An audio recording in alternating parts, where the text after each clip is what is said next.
there's one more thing. A terrible presence is in there with her. So much rage, so much betrayal.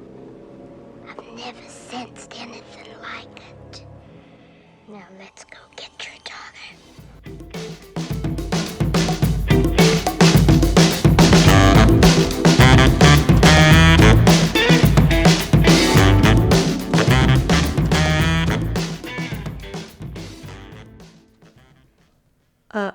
Hi, Katrina Porter. Hey, on a 3.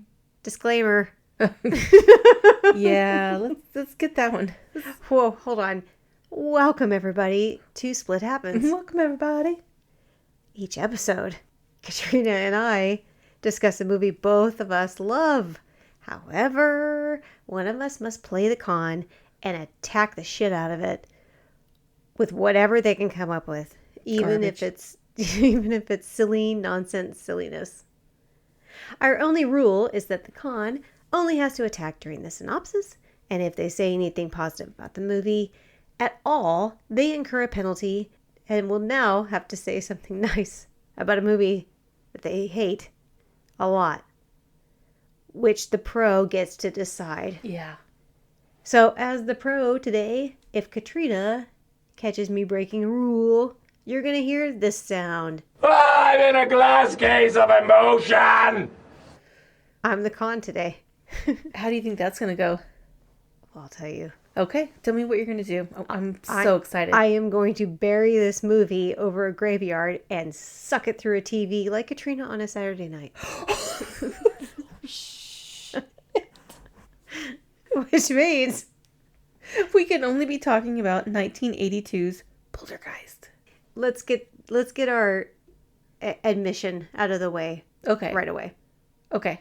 I don't know. I think it's because we tried recording this episode, like we talked about in the last episode. We tried recording this episode in the past because we love Poltergeist. Mm-hmm. And it didn't go great. No. Katrina was sick. Mm-hmm. I was grumpy. Yeah. I don't know which one's worse. Probably me being grumpy. Yes. So then I think we tried maybe something again, and it felt cursed, like a poltergeist curse. Yep. So we are fixing the curse. So we thought, what fixes a curse? Booze. Tequila. So the point is, we went to our place. I ordered tequila shots. Katrina did not have a choice.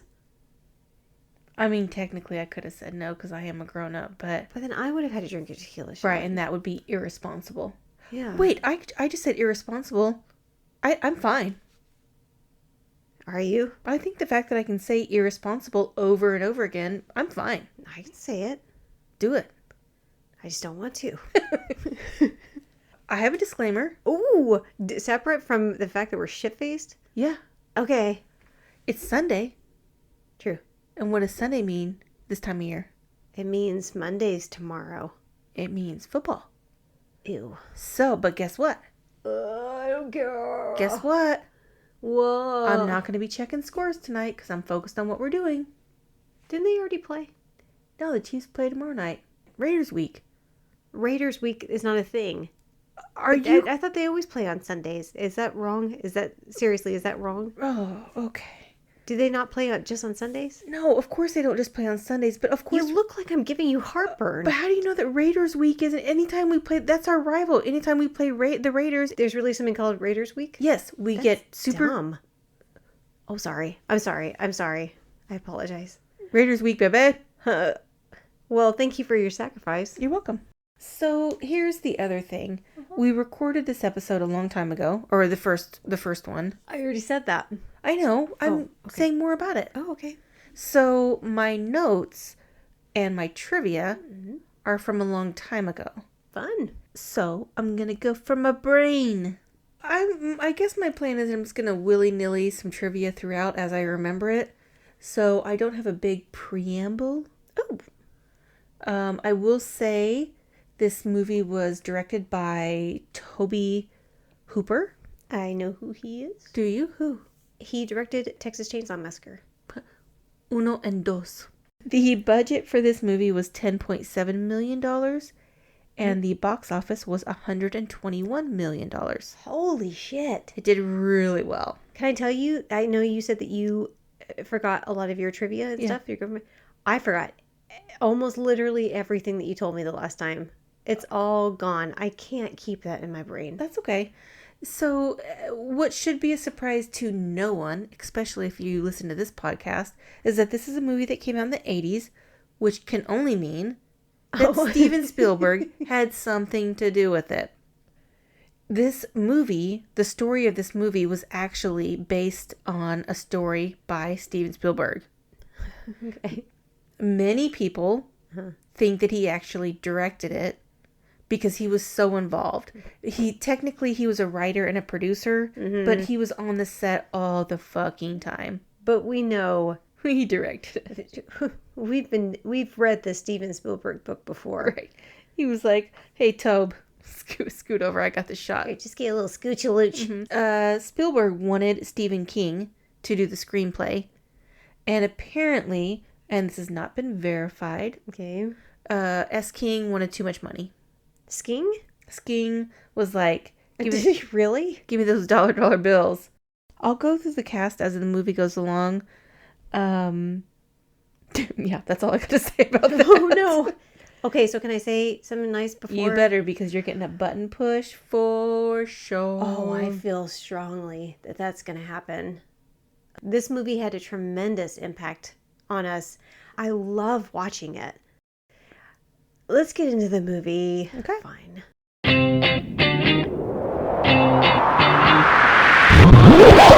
Let the games begin. This movie starts off with a patriotic song. What happens to the patriotic song? It ends. And then what happens? Well, gather round, children. Back before the days of streaming, there was a point in the night when TV just stopped and went to static. She just stopped. I don't like static. I don't like static. I don't like the physical static. I don't like TV static. Okay, that's fair. You know what it is? What? It's like the styrofoam of sound. But we have a beautiful golden retriever who is so smart, he's finding his own snacks. Smart. You say smart, I say starving. He's not starving. That's a healthy dog. He's constantly like scavenging for food in this house. Can nobody feed this dog? Also, I want you to tell me how much I hated seeing those potato chips in the bed. Okay. Well, I have a question for you. Here's my rebuttal. My dog Reese. Yes. Is he abused or neglected in any way? Absolutely not. Okay. What is he constantly doing? How dare you? Looking for food. How dare you? Thank you very much. Okay, let's talk about Carol Ann. Carol Ann is played by Heather O'Rourke, and she is one of the main reasons, or one of many reasons, actually, that there's this whole curse talk. Curse talk about curse talk. I love you talking about this while we're talking about dead people. Go on. The person that initially was sort of the front runner for that role was Drew Barrymore. And Steven Spielberg wanted someone that looked a little more innocent. Heather O'Rourke was perfect, and he also knew that Drew Barrymore would be perfect as Gertie in E.T. So Carol Ann, played by Heather O'Rourke, she died during the filming of the third movie, and she was very, very young. It was very mysterious. Lots of people from this series died, which is what, contributed to this curse theory. There's like, if you look by this window, you can see ghosts behind the window. There's all this stuff. Jesus, there's enough that went wrong with this movie. People don't need to add that shit in there. Right. So Carol Ann goes downstairs, and she is having a conversation with the TV. She's like, "Hello, what do you look like?" The family wakes up and watches Carol Ann talk to the TV. And the scene where Carol Ann puts her hands on the TV, there are so many lines and moments in this movie that are iconic. And that's one of them. When she puts her hands on the TV and there's static, it's just a cool visual.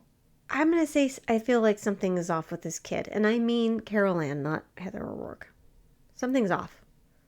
Well, she can converse with ghosts. Yeah, they should see if they can get a replacement. A child? Mm-hmm. The child store. Well, you can get them on Amazon now. I have a follow-up question. You can get anything on Amazon. What are things like at a child store? Bright. Are there lights? Yes. Do you go towards them or away? They're just there, kind of hovering. Uh-huh. There's lights up above, and they do that because they want attractive lighting on the children so that they'll get purchased. I mean, adopted.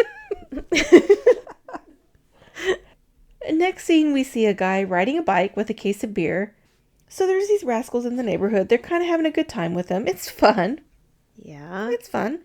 When they use their car to, like, send him flying off his bike and the beer everywhere. Yeah, you know that. Kill him. Okay, you can tell from the look on that guy's face, he's a get off my lawn kind of guy. He had it coming. And then he just leaves his beer all over the sidewalk. Okay, well, do you want to talk about something that's really stressful? Yeah. Okay, the next scene is my own personal Sophie's choice. Mm. The guy with the beer, he's in the house with Carol Ann's dad, and they're getting together to watch some football, and there's some tomfoolery with the cable, and they have to decide if they're going to watch football or Mr. Rogers. How do you choose? They're not having to choose between the two. It's just that back in the day, if your TV was too close to another TV, like your neighbor's TV, your remote could change their channel. Yeah. That's how it was. The 80s were like the Wild West. Mm-hmm. Anything fucking goes. Right. And that's what was happening here with the neighbor. Just out of curiosity. Yeah. What's the neighbor's name? George Jetson. And also his wife's name is Judy. I think Judy is George Jetson's daughter. That's what I said. Because it's, Jane, his wife. What's next? I hope it's something dead. Okay, the mom cleaning the kid's bedroom is like me avoiding open cabinets in my kitchen, like duck and weave. She's like, what the fuck? And then she looks up and she sees that Tweety's dead. Their pet bird. Pretty bird. Yeah. She's getting ready to bury it at sea. And then Carol Ann's like, nope. Down the toilet? Yeah. Mm-hmm. So they have to bury it. Yeah. In the backyard. What's wrong with that? I didn't see anything wrong with that. Okay. Carol Ann puts a flower in there. She puts a picture in there so Tweety doesn't get lonely. Some licorice. Some, like, Twizzlers. Carol Ann is a sweetheart, and you are suggesting that they should have traded her in. Carol Ann gets a fish, and maybe she shouldn't be in charge of feeding. That is after we see the giant black unholy tree with no leaves growing. And instead of just cutting down the tree, they just make a stone patio around it. Yeah. So good luck, Robbie, if you want to climb that tree, because if you fall, you're going to go right next to the bird in the ground. Okay, what would the Lorax say? Cut it down? That tree is evil. If they cut into that tree, I bet blood flows out of it. That tree hasn't done shit yet to anyone. If they cut into that tree, I bet the headless horseman leaps out of it. What? You're being very judgmental about a tree that hasn't done anything wrong yet.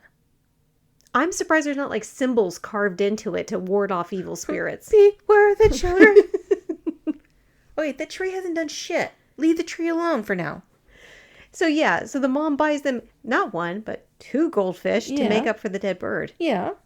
Well, I hope that bird coffin's extra roomy because there's about to be a couple of overfed goldfish next to it. Guess what time it is? Huh. Joint time. Woot woot. Mom and Dad, they're having a little mom and dad time. The kids are asleep. Who smokes weed in bed? Is that not a thing? That's unsafe. Why? Because it's a flame in a bed. Is it really a flame, though? It's a joint. I know, but it doesn't look like it's burning that much. You are the reason why there's forest fires. What? You and gender reveal parties. By the way, when I watched this with Maddie, my daughter, she wanted to point out that the dad will most likely get pink eye because it's disgusting feet are on the pillow. That's fair. They're like, they're talking about their unfinished pool in that one. And she's like, what if Carol Ann falls in the unfinished pool before it gets filled? And what does the dad say? I don't care. What if she falls in when it does have water? Well, but when they get it all fixed, they're going to have a fence around it, like a gate. But she's not saying a gate or anything. She says, what if it happens? Or she's just saying, what if she falls in, like in her sleep or whatever? But if there's water in it, she's still going to... That sounds like another dead kid. They need to make more room next to the dead bird and goldfishes and Robbie in that box. Wait, Robbie? Robbie's not dead. Yeah, after he falls out of the evil tree.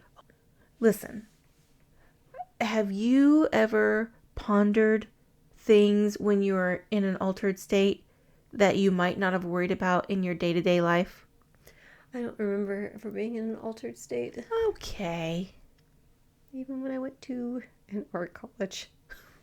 You went to a culinary arts school.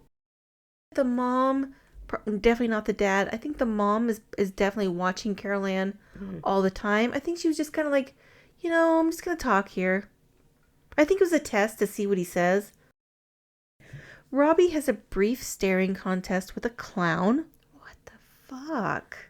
I don't understand why clowns exist in general. Well, sure, but why this one? That creepy-ass clown has a front row seat at the bottom of his bed, and he clearly hates it. He could move it, which he does. Also, that clown is a ginger. I rest my case. No more questions, Your Honor. Aren't most clowns gingers? Robbie is scared by the storm that is coming, and there is a little bit of a Beetlejuice tree by his window. Mm-hmm. It's a little scary. I'll give you that. So just to be clear, that's his. Those are the views he has. He can look out to the evil tree, or to the clown at the bottom of his bed. Those are his choices. Listen, I feel like these parents want him to advocate for himself, and there are two things that he could do. He could get rid of the clown, and he could ask for a curtain. Don't the parents provide that sort of thing? I know, but as a parent, Mm-hmm. You can't just give your kids everything. Sometimes they have to advocate for themselves. Robbie's face is in a constant state of anxiety, and he clearly does not like that clown, and I get it. You know what I want to do to that clown? I want to hang it and burn it over a basket of cats, warlock style. And then I want to bury it on hallowed ground while I chant incantations so it can be banished back to whatever infernal realm from whence it came. Before all that, you can also put it in the closet. Why did he even get a little fucking miniature Pennywise? I don't understand why that is somehow a good toy. Because he asked for it. Kids ask for weird shit all the time. You know this. I'm just going to say this right now, and I want to hear your rebuttal. Every scene that Carol Ann is in is fucking adorable. She is so good in this role. She is so fucking adorable. Is this when she's talking to a TV? Okay, so the storm comes through. The dad, who I actually don't think is that great of a dad, he comes in and he kind of walks Robbie through how to be less anxious about storms. 1,000, 2,000. Which is probably how we learned how to I think it how is. far away lightning Yeah, is. Uh-huh. I think it is. Carol Ann wakes up again in the middle of the night and goes down to the TV, and she's talking to the TV. Mm-hmm. And then a smoke hand comes out of the TV and shoots its load into the wall, which is kind of gross. Yeah, I didn't love that. It's like... Gross. Carol Ann says one of what has to be one of the top 20 iconic movie lines ever, which is... They're here. So the next day, the kids are at breakfast. Mm-hmm. This mom, she's chill. She's very tolerant of food fights. Very tolerant. Yeah. So the mom is Jo Beth Williams, who is a stone cold fox. Dad is Craig T. Nelson, who is a stone cold dick. Now, there is a point where obviously there's some construction going on around the house. There are some construction workers. And again, there's an opportunity for the mom to step in for the teenage daughter. Yeah. With the weird construction workers. Or to allow the teenager to handle the situation herself. How would it ever be okay for a mother to just watch her teenage daughter being catcalled by construction guys that they are paying to be there. The mom was there the whole time. So she was watching to see how the daughter would handle it. She gave the daughter an opportunity to have some autonomy and to handle a crisis situation on her own. And if the daughter couldn't handle it, she would have obviously stepped in and taken care of it. I hate when you bring therapist stuff into it because I can't combat that because I don't have the skills. Well, and just to be clear, if I was the mom, they would all be dead. Yeah, of course. I would have killed. Obviously. Yes. Oh, okay. How about when one of the construction guys sticks his head inside the door and grabs a spoon out of the pot of, like, I guess probably spaghetti sauce, tastes it, put it right back in the pot, and she's like, oh, you. Yeah, I would have smashed the coffee cup and slit his wrist. Or slit his throat. It's fucking disgusting. Yeah. That is a correct response. Right, What but- she does is just this OU stuff when it comes to the construction workers is weird. Okay, but she's way more chill than I am. I like the mom changes the TV static. Doesn't want Carol Ann just looking at TV static. She's like, don't watch that. And she changes it to a fucking war movie. Okay, so the mom is frustrated by the chairs being pulled out around the table. Same. Don't get me started on that. Oh boy.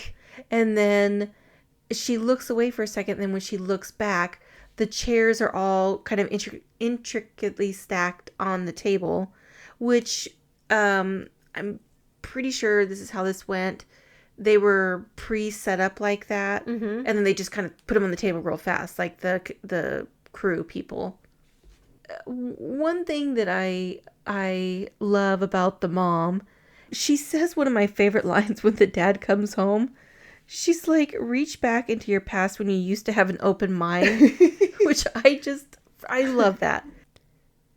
The storm is back and the Beetlejuice tree breaks through the window and sucks Robbie out. Who could have guessed evil tree would be evil? Except everyone. Which, now that I'm a grown-up, I think was just a way to that the ghosts were using that as a way to distract them from snatching up Carol Ann. I don't think they really cared about Robbie. You know what? I don't think Robbie's going to be okay.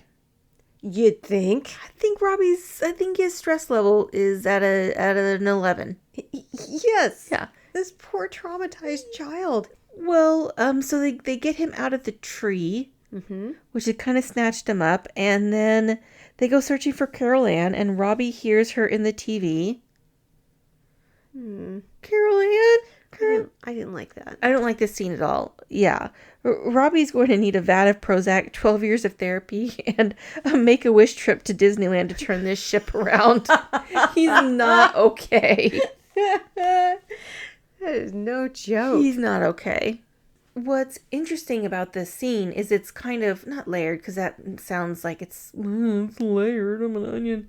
But, so they're searching, they get Robbie, and then they realize that Carol Ann's missing, and they go searching for her. And then Robbie hears her voice, and he starts calling for the parents. The parents come, they hear her voice, so they think, oh my God, she's fine, she's safe. And then they realize that she's not, and it's just like every emotion you can feel is sort of in one scene. It's really good. They go to the closet, and what is this, a clown again? Are you bringing up the clown again? It's not me. They can't find her, so they go looking for her, and they see in the closet that there's a figure in there. Right, and thank God it's just the clown. What do you mean, thank God it's just the clown? It's not Carol Ann, I can tell you that. Well, they think, when they first see it, they think it's like dead Carol Ann. Nuh-uh, they look relieved. They're like, oh, No, here she is. No, watch the scene again. They think she's dead. Well, I can tell you that everything got sucked into that closet. Right? Except the goddamn clown. Because even malevolent ghosts are like, I don't want anything to do with that clown is a resilient fucker. They're like, we can handle a lot. We're good. We're dead. But we can't handle that. No. The Ghostbusters show up, and the dad gives them a tour while he's holding a beer. Who are the Ghostbusters? Well, they're these like paranormal psychologists, and they're very experienced. Oh, she's a doctor. Yes. A doctor of what? Psychology. She says that. No, is there a specific type of psychology? No. Mm-hmm. Well, okay.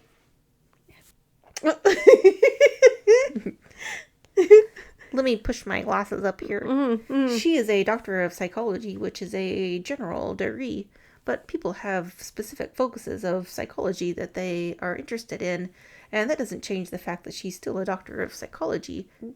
Well, I don't like that because it ruins my point. And I don't have a lot of attacks. Can I tell you something that Maddie said at this point? Sure. She said, and I quote, "Let's have a black character to balance out the literally completely white cast." Out of the mouths of babes. You know what? Who makes it to the end of this movie? The sole black person. Yeah, groundbreaking. In 1982. Right. This guy would have been toast right from the beginning. Practically progressive. Right. I think it's funny I do think it's funny that he's just kind of like, fuck this. And when he's giving a tour, he is drinking a beer. Like, and then over here. And then the Ghostbusters are talking about like all these great shit they've seen. And like the mom and dad are like, okay, bitch. And they open up the door. It's like, I love all this shit is flying around. And I don't know if you noticed, but the clown is in there just riding the bed like a mechanical like, bull. Yeah, I'm gonna kill you in your dreams. So why haven't they reported their daughter missing to the authorities? Okay, what are they going to tell them? Our daughter's been sucked up into a TV? Our daughter's missing. And we can hear her in a TV? Show them the room. Show them the cowboy clown. I think we all have our lanes. And if there was a earthbound crime, I would look for the police. If my child was sucked into a TV, I would go for a parapsychologist. You're a policeman. What's your specialty? Earthbound crime. Earthbound crime? Excuse me, I'm in the earthbound crime division. Okay. It's not a good sign when the Ghostbusters are shook. As usual, the mom is holding things together. Fuck you, Freud. They were like, she was playing in the closet when she disappeared. Like, unless you count what happened as hide and never fucking seen again. She was not playing in the closet. It's hard to describe. Playing in the closet. Have you ever been in that situation where something sounds a little crazy and you have to describe it to somebody? And you're like, you start and you're like, wait. No. I know it sounds crazy, but... Sure. When I'm talking about, okay, you're going to think I'm crazy, but I almost just said gremlins. And I'm not sure why. So the mom is calling for Carol Ann. Doubloons fall through the ceiling. And then, I know this bothered you because this bothered me. With Carol Ann saying, "Mommy, help me." I hate that. Hearing any kind of child say, "I'm scared.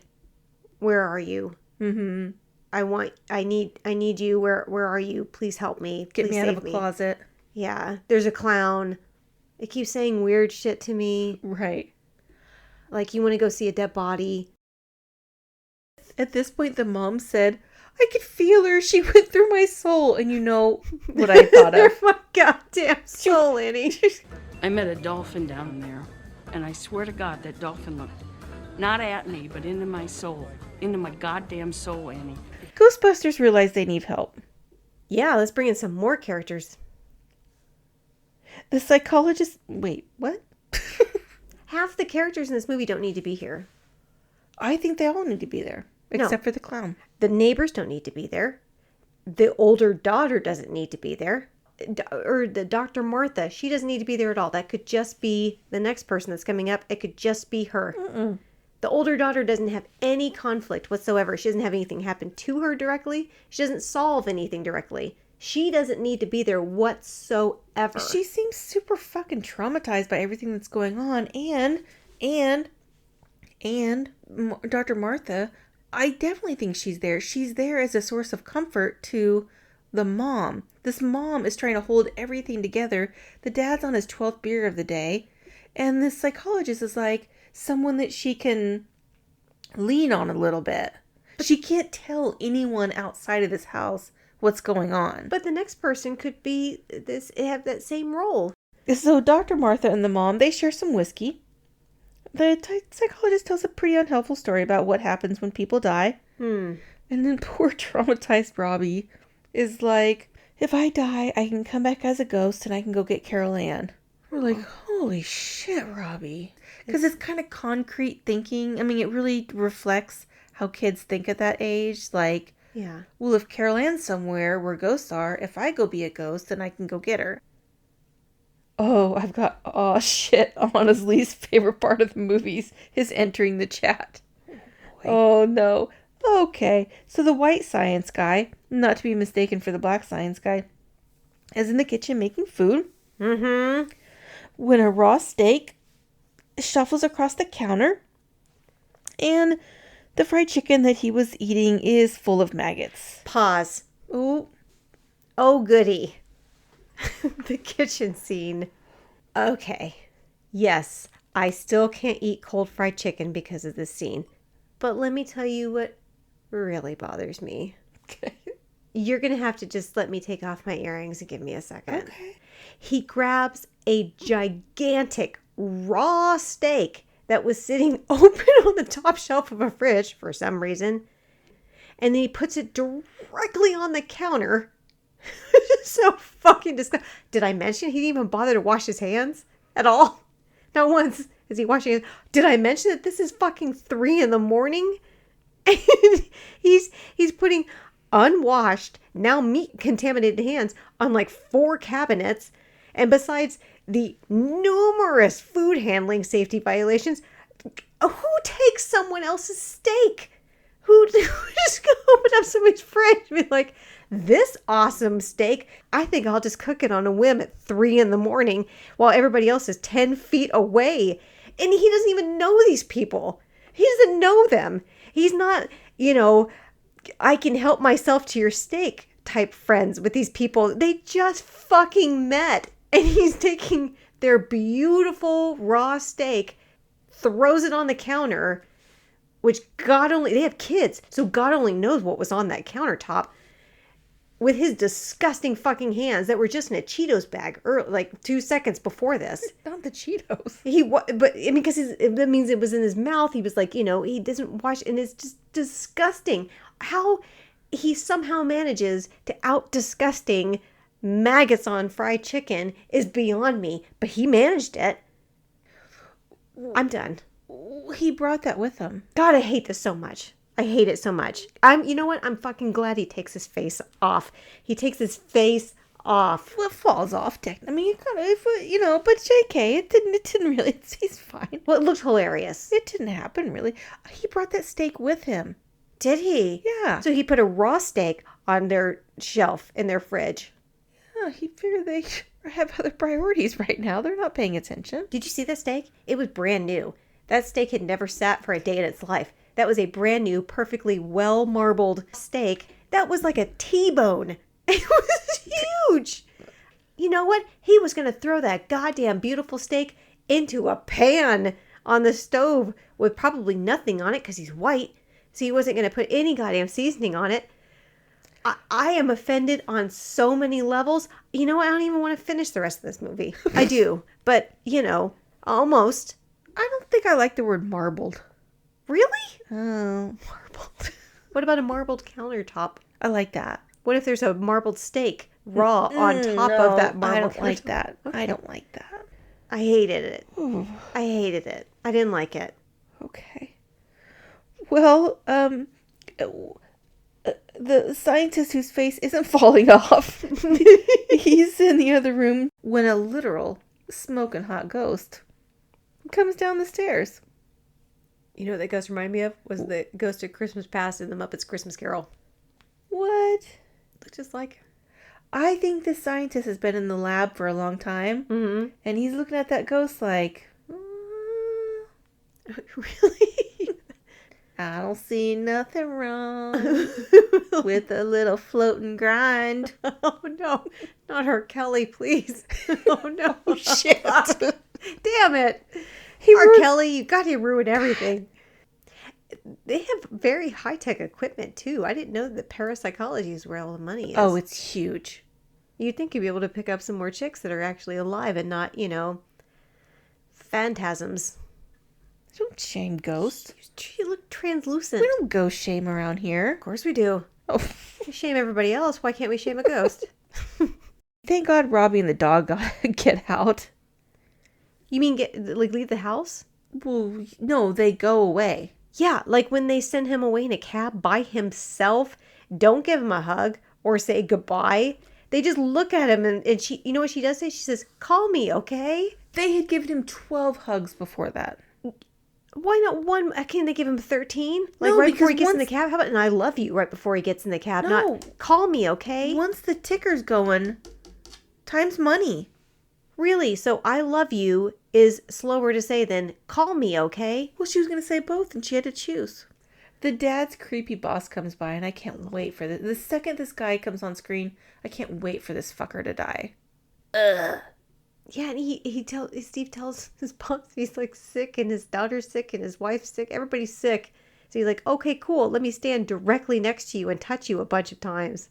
Well, one question I had about this is the guy's like, oh, we can't lose you. You're responsible for 42% of our sales. I'm like, Right? how many fucking agents do they have? Jesus. I said agents. How many agents do they have? Also, Just to be clear. Also, how many Asians are in this movie? I haven't seen a one. Goose egg. Goose egg is right. Dad learns the house was built on a cemetery. The head bitch in charge, Tangina, shows up. Tangina. And Steve immediately makes a little person joke because he's trash. Well, yeah, he sucks. The question I have, how did she go from being this boss-ass bitch in this movie to being the drunk organ player in 16 Candles? Yeah, she makes noise whenever she walks. Like, it's so weird. Like you when you walk. How accurate. Can we go back to Steven Spielberg for a second? Because I just remembered some trivia. Oh, sure. Okay, so Steven Spielberg, he really lobbied for this movie to get a PG rating because his thing was, I don't make R-rated movies. And at the time, there were two options. There was PG and there was R. They didn't have PG-13 at the time. Mm-hmm. So they had to be real careful about how scary they made it. There's no cussing in this. I can't think of any. Yeah. Oh, I think when one of the ghosts come out, like when there is like a bunch of ghosts coming out, I don't think there's one of them said a racial slur. Shut up. I think so. So he was very adamant about what he wanted the rating of this movie to be because he didn't make R-rated movies. Tangina immediately comforts the mom because she knows who gets shit done around this house. She says Carol Ann is a loving presence and those bitchy ghosts want in on that. I don't remember her saying that. She said that. She was only on set for 6 days. Really? Yeah. And she didn't know that the movie was even coming out until it had come out. But then she also died, like, not long after. She's, like, one of the people that contribute to the curse. She died. How did she die? The ghosts? No. You mentioned the daughter because you're a cruel bitch and what the purpose of her being in this movie is. The older daughter? Yeah, well, somebody decided she didn't have a purpose in general. Her boyfriend? Right, because she got murdered. Which, did we, I can't remember if we actually talked about it in one of the episodes. Well, I think we did. Her name is Dominic Dunn. Mm-hmm. And she was friends? Oh, we talked about this in the RoboCop episode, which was a lot of fun. If people definitely listen to the RoboCop episode. But yeah, Miguel Ferrer, Yes, was in that, and he was friends with her, so he had to testify in court. You know who else had to testify in court for that? George Clooney. Oh, Yeah, because she got killed by that guy, and he's a chef. I don't know anymore. But I can tell you Wolfgang Puck paid for his defense. Nuh-uh. Yes, every bit of this is true. Wait. The guy who killed her Yes. was a chef, and Yep. Wolfgang Puck Paid for his defense. Seriously? Yep. Wow. I am 92% sure that's correct. Wait a No, second. no. It's definitely it's correct. I just I'm drunk, so I'm starting to doubt myself. But no. I swear. No, I mean I swear. Wolfgang Puck paid for his defense because I think he was one of his sous, and then Oh, one of his sous chefs? yeah, But he got convicted, right? he did. Yeah. But he was out very fast. I mean, I think it was it wasn't involuntary, but it might have been like second degree. Do you know who else testified? Besides George Clooney and Miguel Ferrer, Right. One of the ghosts. No, Steven Spielberg. He did not. You can't even keep a straight face long enough. He knows nothing about the murder, but he just has to be involved with everything. He's like, wait, I got this. Let me edit this trial for you. Tangina says, the window to the next plane, they must pass through the membrane. And I have to ask.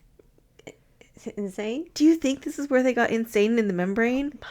Obviously. I hope so. Somebody asked Steven Spielberg. He'll know. Tangina is all positive and then gets dark super fast. She says there's a bad motherfucker tricking Carol Ann. The Beast.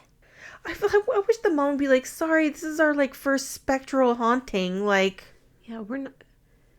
I'll work on clearing my mind. We didn't go to school for parapsychology. They're going to get Carol Ann. They pass some tennis balls through. Throw some balls. They throw some balls, as you do. And they figure out that if they can go in and get Carol Ann and pass her through, then everything will be fine. Mm-hmm. I like that Tangina briefly considers going in. What do you think you're doing? I'm going in after her! Won't come to you! Let me go! You've never done this before! Neither have you! You're right, you go! You're right, you go! I fucking died. No. Nope. Don't. No. I'm in a glass case of emotion. Shit! I would like to hear you say something positive about To Live and Die in L.A. In law. There's nothing good about that one. Apparently you don't understand the challenge here. You have to say something positive. There's no redeemable characters in that entire movie. There's nobody likable in it. Everybody is just so okay. Do you know how many good things I had to say about Hannibal? But people actually like To Live and Die in L.A. Which people? Most people. I am in the minority, the vast minority. Well, then not vast, the opposite of vast. The teeny tiny minority Right. that hates that fucking movie. Well, come up with something good then. Oh God. William Peterson. He really William Peterson is such a good actor. He really made me think that he's an absolute piece of shit. Okay, I'll take it. Okay, thank you.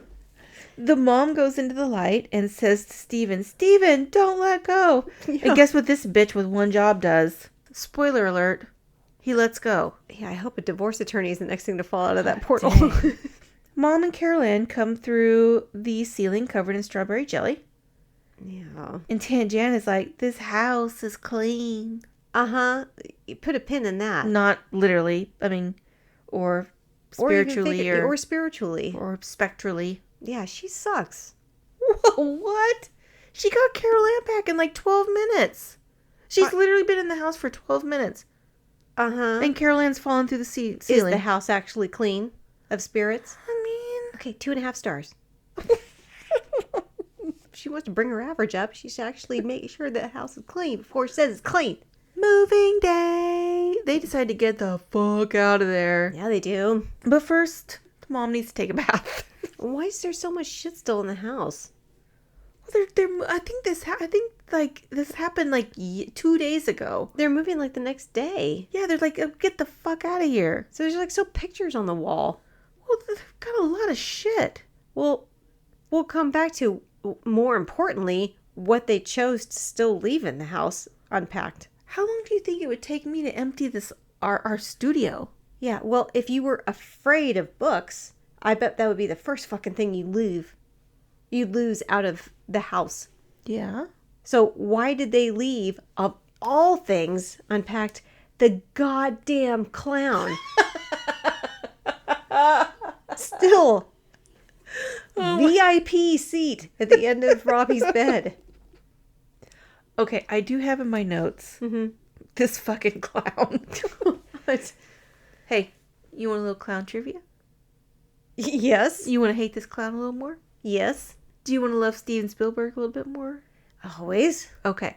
So this fucking clown, in the scene where the clown is kind of like attacking Robbie, or which scene I know because that happens all the time, but in this last scene where the clown is attacking Robbie, where he like pulls him, I do recall. Robbie got stuck in the clown, like The actor. Yeah, the actor. Ugh. So there was like a mechanical fairy, whatever, and thank God it just happened to be one of those few days that Steven Spielberg was on set, even though he wasn't the director, and he rescued Robbie from this clown.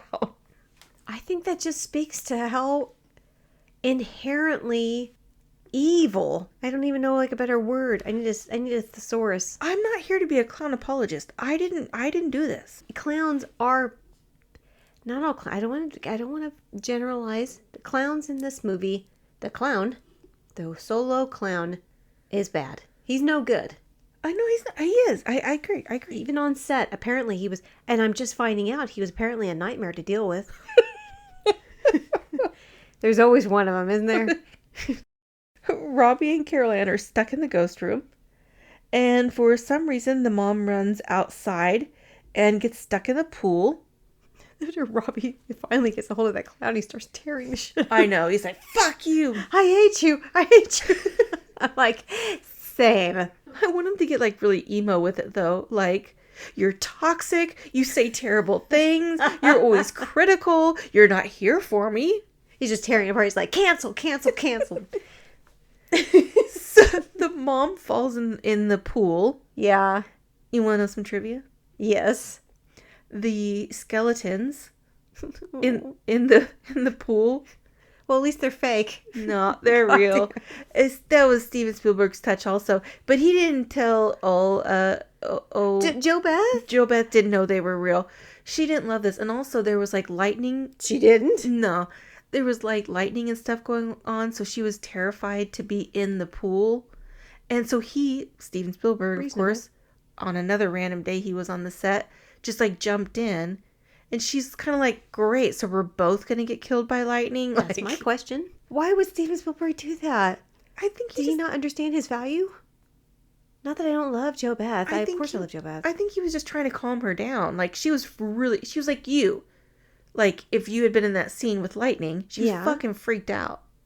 Couldn't he give her, like, I don't know, some chips and queso or something? That would calm me down. No, it wouldn't. Not with lightning. No, it would not. No. I wouldn't like that. So he's like, look, nothing to worry about. I'm worth $1 bajillion. Mm-hmm. I've got 37 movies going right now. He was wrong in that moment. I'm telling you right now. He was wrong in that moment. Okay. Oh my God. So then when they go back into the room where the kids are stuck, yeah, and the wall turns into a Georgia O'Keeffe painting. Yeah, I don't know a whole lot about anatomy, but that gaping closet hole is the house's vag. And I'm just going to... It's the house's Pikachu. And it's inflamed. It's the house's puss.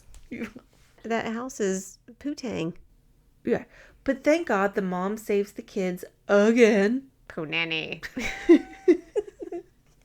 Because Steve is nowhere to be fucking found. Oh no, he's out there yelling at his boss. You son of a bitch, you moved the cemetery, but you left the bodies, didn't you? You son of a bitch, you left the bodies and you only moved the headstones! You forgot to move the bodies, didn't you? You only moved the headstones, didn't ya? And to me, the biggest disappointment in this movie is that the boss didn't actually get killed. No, he just watched the house implode. Right, yeah. Which was a model, as everyone could probably...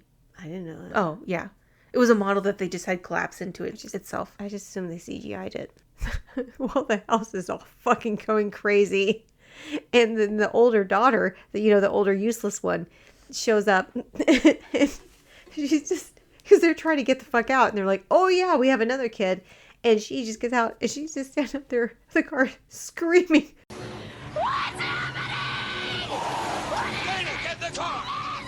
What's happening? What is it? And did you hear what Robbie says? He says, Drive away! Daddy, drive away! "Just drive away, Dad.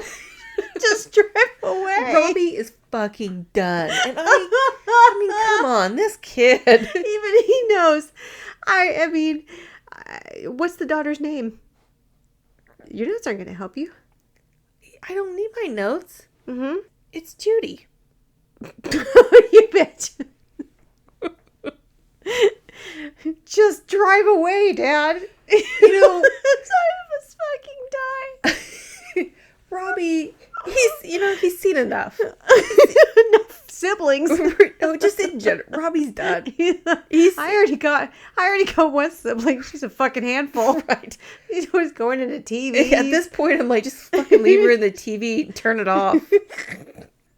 Okay, I'm so sorry. So all those houses in the valley were built on a cemetery, yeah? Yeah. Okay, and that was 300 acres of cemetery ground. Yeah. So why is their house the only one affected? Because their house your books was going to help you. cursed, and it was a cursed child.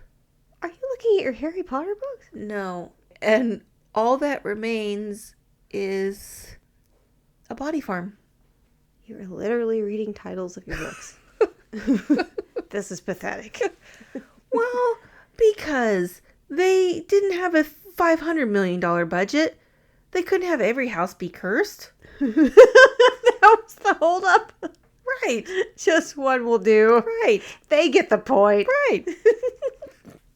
You know I've got to say this part because it is so fucking funny. Because this movie's like intense. Despite the nonsense you've said, it's so good. And it makes you feel all the feels and also kind of spooky. But they get to this Holiday Inn. They go in the room, close the door, and then you see the door open up and they just push the TV out. And that's how it ends. Maybe, I'm just going to say, maybe having some evil, vengeful ghosts in your TV is a good way to get your kids off screens. I'm just saying. You should try this. You should try this to get Finn off screens. Yeah, because when I get him off screens now, he just gets real ornery about it. I know, but you could try all this and he'd be like, "Ghost, cool, I love kill." Yeah, he does do that. I don't want him getting cross about it. Hey, guess what? What? It's over. It's done. Yes. It's over now.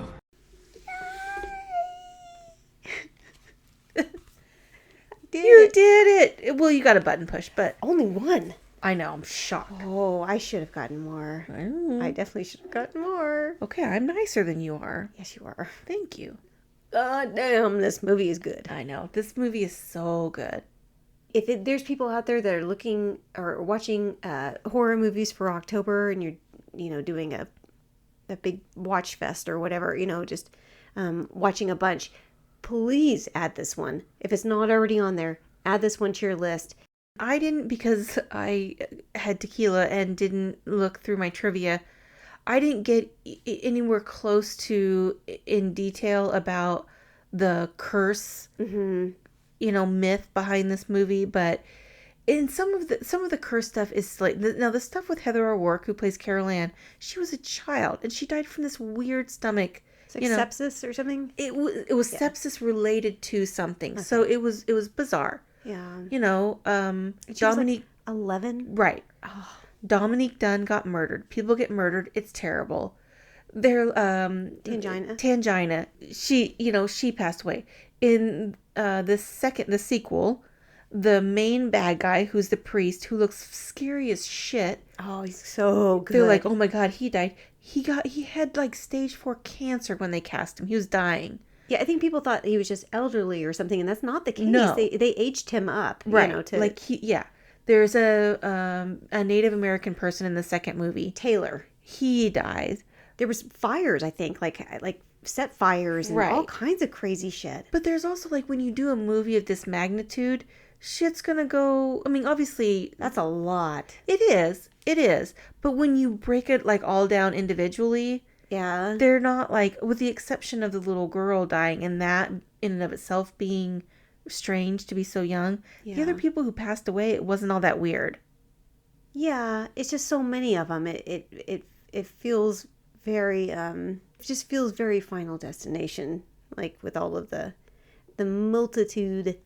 Oh God, speaking of Poltergeist 2, we've thought briefly about doing it because it's so creepy, and we've watched it a bunch, and it really is like so many parts of that are so fun. Like it's really, really just good.